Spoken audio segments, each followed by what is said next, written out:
Nah sekarang user bagaimana cara memanfaatkan koneksi ini?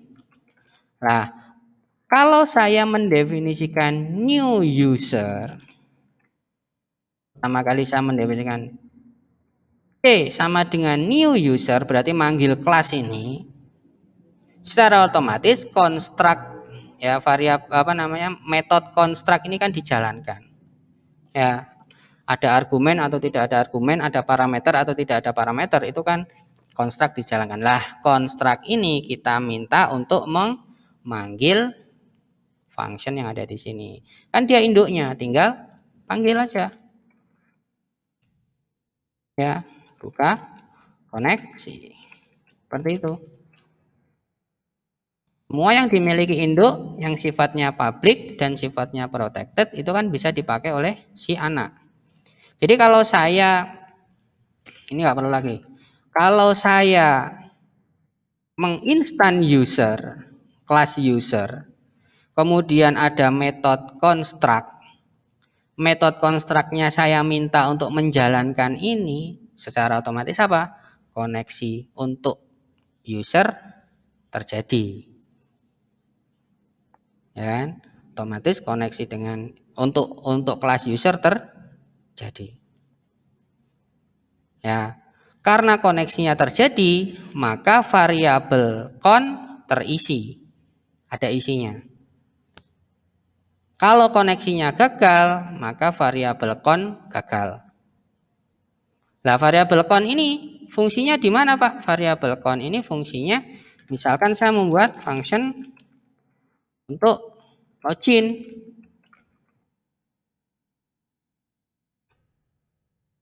Ya, kita namai login user gitu ya.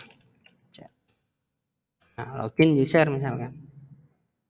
Login user itu seperti apa konsepnya, Pak? Login user itu kan saya menggunakan SQL ini untuk ngecek apa? Ngecek nama user dan password itu benar atau tidak. Di mana ngeceknya? Ngeceknya di database. Bagaimana cara bisa ngecek? Berarti PHP ngirimkan perintah ke MySQL.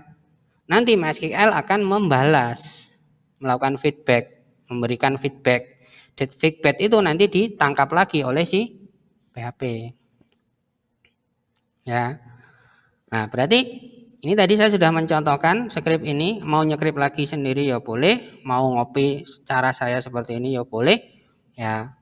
Intinya di dalam sini nanti ada perintah SQL, ada perintah SQL text misalkan. Apa perintahnya? Select. Select kemana? Ke tabel user, ini ke tabel user. Tabel user untuk membaca apa? Nama user dan password status misalkan. Nah, nama kolom-kolomnya ini pun bisa Anda lihat di sini. Kalau nggak mau ngetik, ini bisa di copy. Disorot, klik kanan, copy, bawa ke sini. Ya, tinggal dikasih koma. Ya, kasih koma. From user. Where apa? Nah, ini nanya PHP ya. Jadi kalian enter pun enggak masalah. Ya. Enter enggak masalah. Where apa? Kan nama usernya nanti kata-kata ini. Dan passwordnya ini. Komanya di sini. Boleh, mau dipanjangkan, tempelkan di sini semuanya ya boleh. Dipanjangkan lagi gini ya boleh. Ya. Tapi karena Sublime itu memberikan mark sendiri, jadi dia langsung otomatis turun. Ya. Turun. Oke, seperti ini perintahnya, mau niru ini boleh, mau niru ini juga boleh. Ya. Lah, terus apakah selalu ngeceknya ini? Apakah selalu ngeceknya ini? Tidak. Bergantung yang dikirimkan oleh form login, ya kan, bergantung yang dikirimkan oleh ini.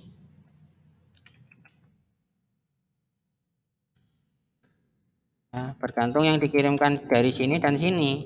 Ini isinya apa? Ini isinya apa? Maka itu yang akan dicekkan di sini. Berarti login ini membutuhkan apa? Membutuhkan kiriman. Username, nama user nggak apa-apa. Kemudian misalkan nilai dasarnya kosongan. Kemudian password ini juga nilai dasarnya kosongan. Berarti butuh kiriman loginnya. Nah, nilai ini nanti bisa digunakan untuk menggantikan value-nya ini. Berarti kan diisi dengan variabel sekarang. Lokasi ini diisi dengan variabel. Lokasi ini diisi dengan variabel. Yang variabel itu dikirimkan dari form login. Oke. Nah, ini bisa kita echo. Coba membentuk struktur atau enggak. SQL text. Misalkan di sini saya panggil ya. Saya panggil login user. Misalkan saya kirimkan mastermed2000@gmail.com sebagai username, passwordnya adalah 12341234. Coba strukturnya akan membentuk seperti apa? Kita jalankan dulu ya.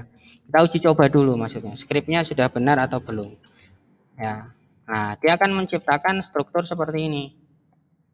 Select nama user, bla bla bla, where nama user ini, and passwordnya ini. Misalkan saya ganti, yang di sini adalah WEC MLG Informatika. Nah, maka kalau kita refresh, ini juga akan berubah. Berarti struktur SQL saya itu sudah betul ya, sudah betul. Itu.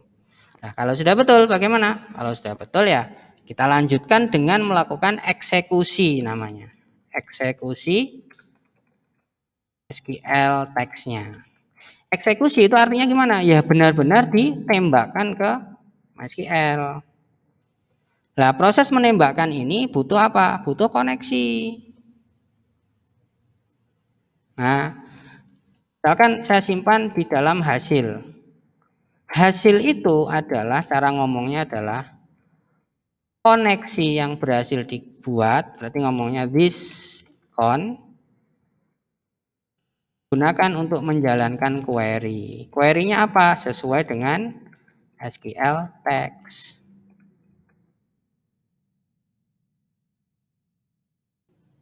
Seperti ini. Jadi kalau ini hanya perintah saja, perintah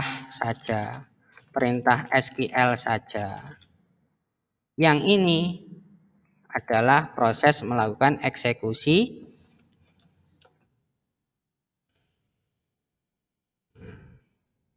Kalau sukses dieksekusi, ya kita jalankan dulu ya, ada trouble atau tidak. Nah, tidak ada trouble. Ini berarti sukses dieksekusi. Lah, kalau sukses dieksekusi, kita bisa mendapatkan hasil. Hasil itu bisa macam-macam. Berapa jumlah datanya bisa, atau data yang dibacanya itu apa. Ya. Jadi eksekusi itu hasilnya bisa berupa banyaknya data atau datanya itu sendiri. Datanya itu sendiri berarti tadi saya jalankan WEC MLG Informatika, berarti yang terbaca ini terbaca. Itu berarti hasil berupa data atau berupa jumlah data. Kalau ketemu berarti jumlahnya 1, kalau tidak ketemu berarti jumlahnya 0. Lah, jumlah data itu kalau kalian baca di sini itu namanya numrus tulisannya ya. Kalau kalian membaca di sini nanti kita bisa meretun apa? HSL numrus namanya. Ini adalah banyaknya data jika ketemu. Ketemu pasti 1. Jika tidak ketemu,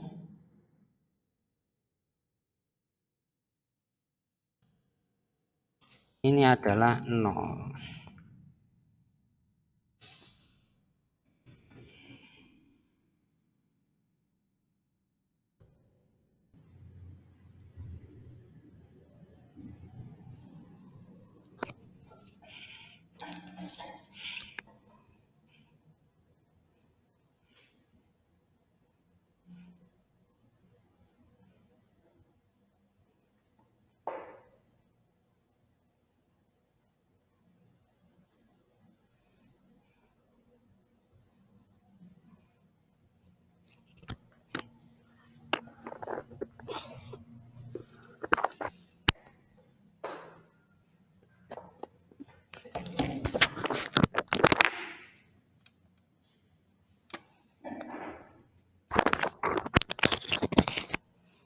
Oke, saya lanjutkan. Nah, ini kita cek. Ini bisa menggunakan echo sekarang. Ya, dengan echo. Nah, ketemunya 1. Data ketemu 1. Coba kalau saya mengirimkan datanya tidak ada, misalkan HH. HH ini berarti 0.